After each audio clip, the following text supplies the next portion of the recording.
वही आरोही ने एक गहरी सांस ली और वो भी दक्ष के किस में उसका साथ देना लगी। साथ ही वो अपना एक हाथ उसके बाल में ले गए और प्यार से उसके बाल में हाथ फेरने लगी। जैसी कि उसने उम्मीद की थी, उसके इस तरह करने से दक्ष का गुस्सा धीरे धीरे शांत होने लगा। इतने सालों तक दक्ष के साथ रहने के बाद आरोही को अच्छे से पता था कि दक्ष के गुस्से को कैसे शांत करना है।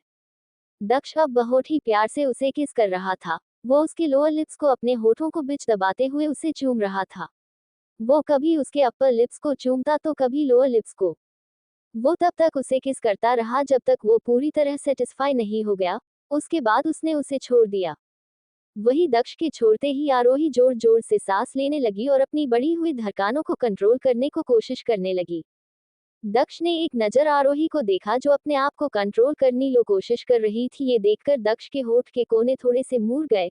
फिर वो बहुत ही सेडिक्टिव वे में आरोही की गर्दन को अपने जिप से लीक करते हुए बोला, लिटिल वाइफी, अब तुम्हें समझ आया कि किस कैसे करते हैं। वही दक्ष के इस तरह करने से आरोही के पूरे शरीर में जैसे करंट लग गया और उसकी पकड़ दक्ष पर कस गए।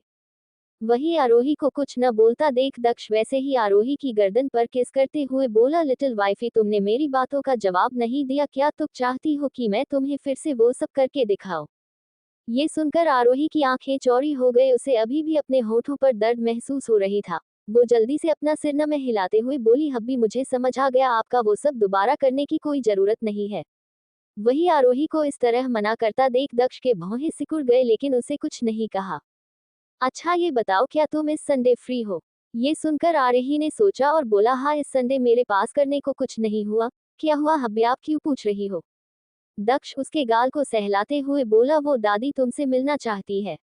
ओह, दादी! तभी उसे याद आया कि पिछली जिंदगी में भी दक्ष उसे अपनी दादी से मिलने ले गया था।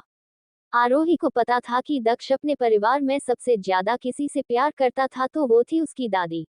परिवार में उनका एक अलग ही रुतबा था। दक्ष के पिता के अचानक से गुजर जाने की वजह से वो सबसे ज्यादा प्यार दक्ष और अर्जुन से करती थी। दक्ष के हर एक फैसले में वो उसका पूरा साथ देती थी। लेकिन अपनी पिछली जिंदगी में उसने दक्ष की दादी को बुरी तरह नाराज कर दिया था। जब पिछली जिंदगी में वो उसने मिलाना चाहती थी तो उसने ये बात सोनाली को बताई। सोनाली ने उसे वो सब उसे बताया जिससे दक्ष की दादी उससे नफरत करने लगे और हमेशा की तरह उसने भी वैसा ही किया जैसे सोनाली ने उसे करने को कहा। उस समय न सिर्फ वो अपने भदे मेकअप वाले चेहरे के साथ उनसे मिलने गए बल्कि शुरू से लेकर आखिर तक उसने उनसे एक शब्द भी नहीं कहा और उन्हें पूरी तरह नजरअंदाज किया। लेकिन दक्ष की दादी सच में अपने पोते से बहुत प्यार करती थी, यहाँ तक कि आरोही का कोल्ड बिहेवियर और उसका भयानक मेकअप देखते हुए भी उन्हें बुरा नहीं लगा। उसने उसके साथ बहुत अच्छा व्यवहार किया। ऐसा तब तक था जब तक उसने दक्ष के खिलाफ जाने की कोशिश नहीं की। एक बार उसने घर से भागने की कोशिश की क्योंकि वो इस कैद में नहीं रहना चाहती थी। लेकिन दक्ष ने उसे पकड़ लिया। वो उसे खुद से दूर कैसे जाने दे सकता था, जिस वजह से उन दोनों के बीच बहुत बड़ा झगड़ा हुआ और उसने दक्ष को खूब कोसा और उसके मर जाने की दुआ की। वही जब दक्ष की दादी को ये पता चला कि आरोही उनके पोते को सच में मरते हुए देखना चाहती है तो उन्हें आरोही पर बहुत तेज गुस्सा आया और तब से उन्हें आरोही से नफरत हो गई। लेकिन इन सब में आरोही अपने मकसद में कामयाब हो गए थी। ऐसा नहीं था कि दक्ष की दादी को आरोही पर दया नहीं आती थी। वो हमेशा दक्ष को समझती थी कि उसे आरोही के साथ ऐसा व्यवहार नहीं करना चाहिए। वो उसे इस तरह घर में कैद करके नहीं रख सकता है। लेकिन दक्ष ने उनकी एक नहीं सुनी और फिर दक्ष की दादी बीमार पड़ गई और वो चल बसी। ये सोचकर आरोही को दक्ष की दादी के लिए बहुत ही बुरा लगा।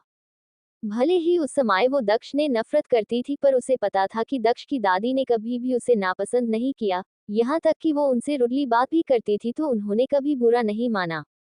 वही जब दक्ष ने देखा कि आरोही कोई जवाब नहीं दे रही है तो उसे लगा कि आरोही उसकी दादी से मिलना नहीं चाहती है। दक्ष फिर अपनी कोल्ड आवाज में बोला, जाने दो, अगर तुम नहीं जाना चाहती तो हम नहीं जाएंगे। वही दक्ष की बात सुनकर आरोही अपने सेंस में वापस आए और जल्दी से बोली, क्यों नहीं जाएंगे, हम जरूर जाएंगे। दादी मुझसे मिलना चाहती है तो मैं जरूर जाएगी। ये बोलते समय आरोही के चेहरे पे एक बहुत प्यारी सी स्माइल थी। उसे देखकर लग रहा था कि वो दक्ष की दादी से मिलने के लिए बहुत एक्साइटेड है। हब्बी मैं पहली बार दादी से मिलने जा रही है, क्या मुझे उनके लिए कुछ लेकर जाना चाहिए? मुझे कौन सी ड्रेस पहननी चाहिए? उन्हें मैं पसंद तो आएगी ना? आरोही के मुंह से इतने सारे सवाल सुनकर दक्ष उसे अपनी इंटेंस भारी नजरों से देखने लगा। दक्ष आरोही को समझ नहीं पा रहा था। उसे समझ नहीं आ रहा था कि ये उसके सामने जो आ रही थी वो असली है या जो आरोही के बारे में सुना था वो असली आरोही है। पर जो कुछ भी था, अगर आरोही ने उसके खिलाफ या उसे धोखा देना की कोशिश की तो उसे कैद कर लेगा। उसे कोई मतलब नहीं था कि आरोही कैसी है, उसका कैरेक्टर कैसा है। जब तक वो उसके साथ लॉयल थी, वो कुछ भी कर सकती थी, वो हमेशा उसके साथ खड़ा रहेगा। लेकिन जिस दिन उसने उसके खिलाफ जाने की कोशिश की, तो वो उसका वो रूप देखेगी जो उसे पसंद तो बिल्कुल नहीं आएगा। वही दक्ष को कुछ न बोलता देख आरोही फिर से बोली, हब्बी बोलिए न, मुझे क्या करना चाहिए? तुम सच में जाना चाहती हो? दक्ष आरोही को देखते हुए बिना किसी इमोशन के बोला। हाँ, क्यों नहीं, मैं जरूर जाऊंगी, आखिर वो मेरी भी तो दादी है, मैं उनसे मिलने क्यों नहीं जाऊंगी? वैसे हब्बी आपने बताया नहीं मुझे क्या करना चाहिए, मैं उनके लिए क्या लेकर जाऊं? आरोही जल्दी से बोली। तुम्हें कुछ भी ले जाने की जरूरत नहीं है। दक्ष प्यार से उसके बालों में हाथ फेरते हुए बोला। नहीं, ऐसा कैसे? मैं पहली बार दादी से मिलेगी और पहला इंप्रेशन बहुत इम्पोर्टेंट होता है, इसलिए मैं इस तरह खाली हाथ नहीं जा सकती हूँ।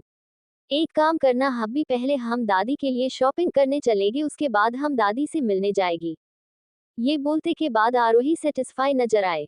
ये शायद इसलिए था क्योंकि पिछली जिंदगी उसने दक्ष के दादी के साथ जैसा व्यवहार किया था वो उससे लिए गिल्टी थी, या फिर दक्ष अपनी दादी से बहुत प्यार करता था जिस वजह से उसने डिसाइड किया कि वो उनके साथ अच्छे से पेश आएगी। संडे, दोपहर का समय। दक्ष कार में आरोही का इंतजार कर रहा था। वही वंश ड्राइवर सीट पर बैठा था और वो हैरान था। जब से उसे पता चला था कि दक्ष आरोही को बड़ी मैडम से मिलाने लेकर जा रहा है, तब से ही वो परेशान नजर आ रहा था। क्या दक्ष को डर नहीं था कि मैडम आरोही का अपीयरेंस देखकर उससे डर जाएगी? लेकिन उसे भी पता था कि दक्ष की दादी उससे बहुत प्यार करती थी। वो फैमिली में दक्ष की बहुत बड़ी सपोर्ट थी। यहाँ की दक्ष के दादा के खिलाफ जाकर भी वो दक्ष का साथ देती थी। वंश अभी ये सब सोच ही रहा था कि तभी उसकी नजर बाहर आते हुए आरोही पर गए।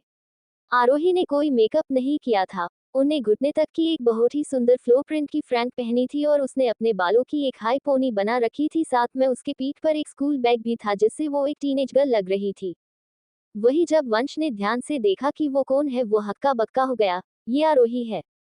आरोही ने इस बारे में बहुत सोचा। फिर उसने डिक्यूट किया कि वो एक सिंपल सी ड्रेस में ही दक्ष की दादी से मिलने जाएगी। भले ही दक्ष के दादा और दादी का एक्स्ट्रा ऑर्डिनरी बैकग्राउंड था, लेकिन उसके हिसाब से दुनिया के हर एक दादा दादी एक जैसा ही सोच रखते हैं। उन्हें अपने बच्चों के लिए अच्छे से बर्ताव करने वाली लड़की पसंद आती है। उन्हें उससे कोई फर्क नहीं पड़ता था कि उसने क्या पहन है, बस उसका स्वभाव अच्छा होना चाहिए और वो उसके पोते को खुश रख सके। ये देखकर कि उसके सामने भयानक चेहरा नहीं है जैसे उसने सोचा था, बल्कि उसकी जगह बहुत ही खूबसूरत और ताजगी भरा चेहरा था, वंश हैरान हो गया। उसे समझ ही नहीं आया कि आरोही का ये रूप देखकर उसे कैसे रिएक्ट करना चाहिए। उसने जल्दी से खुद को संभाला और कार से बाहर आया और आरोही के लिए गेट खोला। ये देखकर आरोही ने उसे एक मुस्कान दी और कार में बैठ गई। वही आरोही को वो मुस्कान देखकर वंश एक पल के लिए मंत्रमुग्ध हो गया, लेकिन फिर उसने जल्दी से खुद को संभाला। उसे अपनी जान बहुत प्यारी प्यारी थी। अगर बॉस ने उसे इस तरह देख लिया तो उन्हें एक सेकंड भी नहीं लगेगी उसके टुकड़े करने में। ये सोचते ही वंश अंदर तक कांप गए। ये आरोही तो उस आरोही से भी खतरनाक थी, पता नहीं अब उसका क्या होने वाला था। आरोही कार के अंदर बैठते हुए बोली, हब्बी मैं कैसी लग रही हूँ? मैं सुंदर तो लग रही ना? दादाजी और दादी जी को मैं इस ड्रेस में पसंद तो आऊंगी ना? ये सुनकर दक्ष खींचकर आरोही को अपनी गोद में बैठते हुए, तुम्हें इतना परेशान होने की कोई जरूरत नहीं है, तुम उन्हें जरूर पसंद आऊंगी। ये सुनकर आरोही ने एक राहत की सांस ली, वरना सच में वो थोड़ी नर्वस थी। वैसे तो वो पहली बार उनसे नहीं मिल रही थी, पर तब की बात में अब के बात में बहुत फर्क था। संडे, दोपहर का समय। दक्ष कार में आरोही का इंतजार कर रहा था। वही वंश ड्राइवर सीट पर बैठा था और वो हैरान था। जब से उसे पता चला था कि दक्ष आरोही को बड़ी मैडम से मिलाने लेकर जा रहा है, तब से ही वो परेशान नजर आ रहा था। क्या दक्ष को डर नहीं था कि मैडम आरोही का अपीयरेंस देखकर उससे डर जाएगी? लेकिन उसे भी पता था कि दक्ष की दादी उससे बहुत प्यार करती थी। वो फैमिली में दक्ष की बहुत बड़ी सपोर्ट थी। यहाँ की दक्ष के दादा के खिलाफ जाकर भी वो दक्ष का साथ देती थी। वंश अभी ये सब सोच ही रहा था कि तभी उसकी नजर बाहर आते हुए आरोही पर गए। आरोही ने कोई मेकअप नहीं किया था। उन्हें घुटने तक की एक बहुत ही सुंदर फ्लो प्रिंट की फ्रैंक पहनी थी और उसने अपने बालों की एक हाई पोनी बना रखी थी, साथ में उसके पीठ पर एक स्कूल बैग भी था जिससे वो एक टीनेज गर्ल लग रही थी। वही जब वंश ने ध्यान से देखा कि वो कौन है, वो हक्का बक्का हो गया। ये आरोही है। आरोही ने इस बारे में बहुत सोचा। फिर उसने डिक्यूट किया कि वो एक सिंपल सी ड्रेस में ही दक्ष की दादी से मिलने जाएगी। भले ही दक्ष के दादा और दादी का एक्स्ट्रा ऑर्डिनरी बैकग्राउंड था, लेकिन उसके हिसाब से दुनिया के हर एक दादा दादी एक जैसा ही सोच रखते हैं। उन्हें अपने बच्चों के लिए अच्छे से बर्ताव करने वाली लड़की पसंद आती है। उन्हें उससे कोई फर्क नहीं पड़ता था कि उसने क्या पहन है, बस उसका स्वभाव अच्छा होना चाहिए और वो उसके पोते को खुश रख सके। ये देखकर कि उसके सामने भयानक चेहरा नहीं है जैसे उसने सोचा था, बल्कि उसकी जगह बहुत ही खूबसूरत और ताजगी भरा चेहरा था, वंश हैरान हो गया। उसे समझ ही नहीं आया कि आरोही का ये रूप देखकर उसे कैसे रिएक्ट करना चाहिए। उसने जल्दी से खुद को संभाला और कार से बाहर आया और आरोही के लिए गेट खोला। ये देखकर आरोही ने उसे एक मुस्कान दी और कार में बैठ गई। वही आरोही को वो मुस्कान देखकर वंश एक पल के लिए मंत्रमुग्ध हो गया, लेकिन फिर उसने जल्दी से खुद को संभाला। उसे अपनी जान बहुत प्यारी प्यारी थी। अगर बॉस ने उसे इस तरह देख लिया तो उन्हें एक सेकंड भी नहीं लगेगी उसके टुकड़े करने में। ये सोचते ही वंश अंदर तक कांप गए। ये आरोही तो उस आरोही से भी खतरनाक थी, पता नहीं अब उसका क्या होने वाला था। आरोही कार के अंदर बैठते हुए बोली, हब्बी मैं कैसी लग रही हूँ? मैं सुंदर तो लग रही ना? दादाजी और दादी जी को मैं इस ड्रेस में पसंद तो आऊंगी ना? ये सुनकर दक्ष खींचकर आरोही को अपनी गोद में बैठते हुए, तुम्हें इतना परेशान होने की कोई जरूरत नहीं है, तुम उन्हें जरूर पसंद आऊंगी। ये सुनकर आरोही ने एक राहत की सांस ली, वरना सच में वो थोड़ी नर्वस थी। वैसे तो वो पहली बार उनसे नहीं मिल रही थी, पर तब की बात में अब के बात में बहुत फर्क था। उसे उस समय कोई फर्क नहीं पड़ता था कि दक्ष के दादा और दादी उसके बारे में क्या सोचते हैं, लेकिन अब वो दक्ष के साथ रहना चाहती थी, इसलिए वो चाहती थी कि दक्ष के दादा दादी को वो पसंद आ जाए। वही दक्ष की नजर आरोही की ड्रेस पर गई और उसकी आंखें एकदम से इंटेंस हो गए। आरोही ने घुटने तक की फ्रॉक पहन रखी थी और बैठने के वजह से वो थोड़ी ऊपर हो गए, जिस वजह से आरोही की थाई एक्सपोज हो रही थी। उसके फ्रॉक का गला भी थोड़ा लूज था, जिस वजह से दक्ष को उसकी क्लीवेज भी साफ नजर रहा थी। आरोही को इस तरह देखकर दक्ष को अपने अंदर कुछ बदलाव महसूस हुए और उसकी आंखें एकदम से डार्क हो गए। आरोही वो पहली लड़की थी जो उसे अपने कंट्रोल लूज करने पर मजबूर कर सकती थी। उसे सिर्फ देखने भर से ही उसे अपना कंट्रोल लूज होता हुआ महसूस हो रहा था। दक्ष को पता था कि आरोही अभी इन सब के लिए बहुत छोटी है और ऊपर वो अभी इसके लिए रेडी भी नहीं है, पर पता नहीं वो कब तक खुद को कंट्रोल कर पाएगा। वही इन सब से बेखबर आरोही की उसे इस तरह देखकर दक्ष के ऊपर क्या असर हो रहे हैं, वो अपने ही ख्यालों में बिजी थी। उसका ध्यान ही नहीं था कि वो किस हालात में दक्ष के सामने थी। ये तो सीधा सीधा शेर को दावत देना के बराबर था। शेर के सामने उसका पसंदीदा चीज रखते हुए बोलो आओ और मुझे खाओ। वही जब दक्ष से और कंट्रोल नहीं हुआ तो उसने अपने एक हाथ से कस और आरोही की कमर को पकड़ लिया और दूसरे हाथ से आरोही के चीन को पकड़ते हुए उसे किस करने लगा। वो उसे बहुत ही एग्रेसिवली किस कर रहा था। उसके किस में एक अलग सा ही पागलपन नजर आ रहा था, जिसे महसूस कर आरोही कौंप गए। उसे समझ नहीं आया कि अचानक से दक्ष को क्या हुआ, वो इस तरह क्यों रिएक्ट कर रहा था। उसने तो अभी दक्ष को भड़काने के लिए कुछ किया भी नहीं। सच में दक्ष को समझना उसकी सोच से बाहर था। नहीं पिछली जिंदगी में वो दक्ष को समझ पाई थी और ही इस जिंदगी में वो कब क्या करे किसी को कुछ पता ही नहीं होता था। वही वंश की नजर जब पीछे गए वो उसके लाल गए। उसने जल्दी से पार्टीशन ऑन कर दिया, जिससे उसके और पीछे वाली सीट के बीच में एक पतली सी मेटल की पार्टीशन आ गए। उसने कभी नहीं सोचा था कि वो अपने बॉस को किसी लड़की के इतने करीब देखेगा। भले ही वो उसकी लेडी बॉस थी, पर फिर भी ये सब उसके लिए अजीब था। उसे आज तक ये बात समझ नहीं आई थी कि आरोही में ऐसा क्या है जो वो उसके बॉस उसके पीछे इतने पागल थे। उसने तो पहले सोचा था कि ये सिर्फ एक समझौते की शादी थी, लेकिन दक्ष को देखकर वो समझ गया था कि ये बिल्कुल भी समझौते की शादी नहीं थी, बल्कि ये शादी दक्ष के मर्जी से हुई थी। और आज के वाक्य से बाद वो पूरी तरह से कंफर्म हो गया था कि दक्ष के दिल में आरोही के लिए स्पेशल जगह थी। आरोही दक्ष के साथ एक बहुत बड़े मॉल में गए। उसने दक्ष के दादा और दादी के लिए कुछ सप्लीमेंट्स खरीदे और कुछ गिफ्ट्स भी। वैसे उसने जो खरीदा था उसकी कोई जरूरत नहीं थी, क्योंकि दक्ष के दादा और दादी के पास किसी चीज की कमी नहीं थी। ये बस एक शिष्टाचार था। दक्ष भी उसकी एक हर चीज उसकी पूरी हेल्प कर रहा था, जिस वजह से उसने जल्दी से सब कुछ ले लिया। 1 घंटे बाद आरोही की नजर एक जाने पहचाने घर पर पड़ी। इसे घर कहना गलत होगा, ये किसी महल से कम नहीं था। दक्ष की कार मेंशन के बाहर आकर रुकी। नौकर पहले से वहां उनका इंतजार कर रहा था। जैसे ही उसकी नजर दक्ष की कार पर गई वो जल्दी से आगे आया। उसने बड़े से रिस्पेक्ट के साथ दक्ष और आरोही को ग्रीट किया। हमेशा की तरह दक्ष ने बस अपना सिर हिला दिया। भले ही नौकर को पता था कि दक्ष अपनी वाइफ के साथ यहाँ आ रहा है, फिर भी दक्ष के साथ आरोही को देखकर नौकर एक पल के लिए हैरान हो गया। हर किसी को पता था कि दक्ष को लड़कियों से कितनी नफरत है, यहाँ तक कि उसने आज तक किसी भी लड़की को अपने करीब आने नहीं दिया था। ऐसा नहीं था कि दक्ष की दादी ने दक्ष को आरोही से पहले शादी के लिए फोर्स नहीं किया था। यहाँ तक कि दक्ष की एक मंगेतर भी थी, लेकिन सबको पता था कि वो सिर्फ एक बिजनेस डील से ज्यादा कुछ नहीं था। भले ही वो दक्ष की मंगेतर थी, पर दक्ष ने कभी भी उसे अपने करीब आने नहीं दिया था, यहाँ तक कि वो एक नज़र उठाकर भी नहीं देखता था। उसके हिसाब से वो लड़की उसके लिए एग्जिट ही नहीं करती थी। फिर दक्ष का एक्सीडेंट हो गया और उस लड़की ने दक्ष की सगाई तोड़ दी। नौकर ने कभी नहीं सोचा था कि दक्ष का अपनी पत्नी के साथ इतने अच्छे रिलेशन होगा, यहाँ तक कि वो अपनी पत्नी को अपने दादा दादी से मिलाने भी लेकर आया। यही काफी था ये बताने के लिए ये लड़की बाकी सब लड़कियों से अलग थी। ये सब देखकर सिर्फ दक्ष के दादा या दादी नहीं, बल्कि सभी नौकर भी हैरान थे। जब नौकर की नजर आरोही की ड्रेस पर गई तो वो हैरान हो गया। इस ड्रेस में आरोही टीनेजर लग रही थी। वैसे तो आरोही सिर्फ 18 साल की, लेकिन इस ड्रेस में वो और छोटी लग रही थी। नौकर ये देखकर और हैरान हो गया कि दक्ष की पत्नी इतनी यंग थी।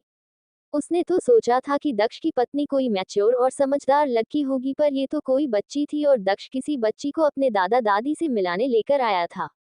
भले ही लड़की यंग था, पर वो बहुत सुंदर थी, यहाँ तक कि उसका स्वभाव भी बहुत अच्छा था। उसके चेहरे पे एक अलग सी चमक थी, वो बिना किसी मेकअप की भी कभी खूबसूरत लग रहा थी और वो दक्ष के साथ काफी कंफर्टेबल भी लग रही थी, जैसे उसे दक्ष के पास खड़े होने से कोई प्रॉब्लम न हो। पर नौकर उसके कैरेक्टर को लेकर शो नहीं था। भले ही नौकर को नहीं पता था कि आरोही का स्वभाव कैसा है, लेकिन वो दक्ष की पत्नी थी, जिस वजह से नौकर का बर्ताव उसके प्रति बहुत अच्छा और रिस्पेक्टफुल था। जैसे ही आरोही की नजर उस नौकर पर गई, उसकी आंखें एकदम से चमक उठी। पिछली जिंदगी में जब वो इस नौकर से मिली थी तो वो इतना पोलाइट नहीं था। पिछली बार जब नौकर ने उसके भयानक चेहरे को देखा तो वो हैरान हो गया था, यहाँ की आरोही के चेहरा देखकर वो लगभग बेहोश ही हो गया था। नौकर फिर जल्दी से बोला, दक्ष बाबा और आरोही मैडम, मालिक मालकिन आप दोनों का सुबह से ही इंतजार कर रहे हैं। आरोही ने एक गहरी सांस, वो जैसे ही घर के अंदर आए उसे वो सब कुछ याद आने लगा जो उसकी पिछली जिंदगी में उसके साथ हुआ था। वो चाहकर भी उन यादों को अपनी दिमाग से मिटा नहीं पा रही थी। क्या सच में वो इस जिंदगी में सब कुछ बदल पाएगी? आरोही को पता नहीं, अचानक से बहुत घबराहट होने लगी और उसने अनकॉन्शियसली दक्ष के हाथ को कसकर पकड़ लिया। वही आरोही के इस तरह अचानक हाथ पकड़ने से दक्ष एक पल के लिए हैरान हो गए, लेकिन फिर उसके आस का माहौल जो ठंडा था वो एकदम से नॉर्मल हो गया और उसके चेहरे के एक्सप्रेशन भी सॉफ्ट हो गए। उसे समझ आ गया कि आरोही ने नर्वसनेस में उसका हाथ पकड़ लिया है, लेकिन कुछ भी, वो आरोही को इस तरह हाथ पकड़ने से बहुत खुश था। उसने भी कसकर अपने बड़े हाथों से आरोही को छोटे से हाथों को पकड़ लिया और उसे वैसे ही लेकर अंदर जाने लगा। वही दक्ष के इस तरह हाथ पकड़ने से आरोही को थोड़ी रहता महसूस हुए। अब आगे क्या होगा दक्ष और आरोही की जिंदगी में, जानने के लिए पढ़ते रहिए मेरी ये novel reborn of devil little wife, सिर्फ और सिर्फ पॉकेट एफएम पर। आज के लिए इतना ही, आगे जानने के लिए नेक्स्ट एपिसोड पढ़िए and please like comment and share जरूर कीजिए। एंड प्लीज आप लोग आपने रिव्यू जरूर दीजिएगा कि आपको मेरी ये स्टोरी कैसे लगी। Please please. Web links. उसे उस समय कोई फर्क नहीं पड़ता था कि दक्ष के दादा और दादी उसके बारे में क्या सोचते हैं, लेकिन अब वो दक्ष के साथ रहना चाहती थी, इसलिए वो चाहती थी कि दक्ष के दादा दादी को वो पसंद आ जाए। अब आगे क्या होगा दक्ष और आरोही की जिंदगी में, जानने के लिए पढ़ते रहिए मेरी ये novel reborn of devil little wife, सिर्फ और सिर्फ पॉकेट एफएम पर। आज के लिए इतना ही, आगे जानने के लिए नेक्स्ट एपिसोड पढ़िए and please like comment and share जरूर कीजिए। एंड प्लीज आप लोग आपने रिव्यू जरूर दीजिएगा कि आपको मेरी ये स्टोरी कैसे लगी। Please please.